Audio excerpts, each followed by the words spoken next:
4 silent money traps here in Manila that are slowly draining your wallet. For this episode, let's start with the ones na makikita natin sa mga apps. Number 1 is fast delivery fees. Na-mention ko na to before, pero ito yung nagbayad ka na ng para sa delivery, pero kung gusto mo na mas mabilis yung delivery sa'yo, kailangan mo magbayad ulit. So it's not just delivery fee, it's a premium on top of another premium. Kasi kung iisipin mo yung mga in-order natin, for example, na food online, mas mahal na siya kung bibilhin mo sa physical store, di ba? Pero bukod dun sa additional fee na yon, kailangan mo rin magbayad ng para sa delivery fee.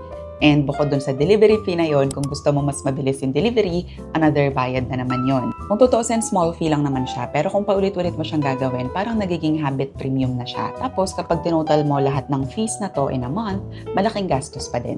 Next is minimum order pressure. Yung disiplinado ka naman kasi in-add to cart mo lang kung ano yung kailangan mong bilhin.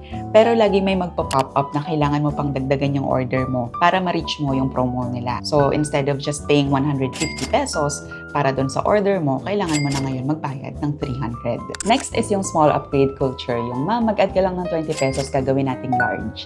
Or ma'am, add ka ng extra 30 pesos para sa extra sauce. Ang liit lang naman, di ba? 20 pesos, 30 pesos. So ano ba naman yung magdagdag ka ng konti para sa meal mo? Pero kung every order mo magiging upgraded, another gastos yon. Next is yung sayang ang delivery fee trap. For example, mag-order ka ng isang item online worth 150 pesos lang siya.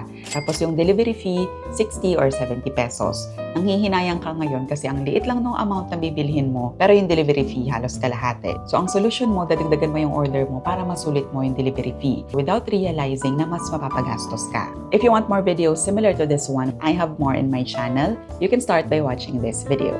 That's it for today. Ciao!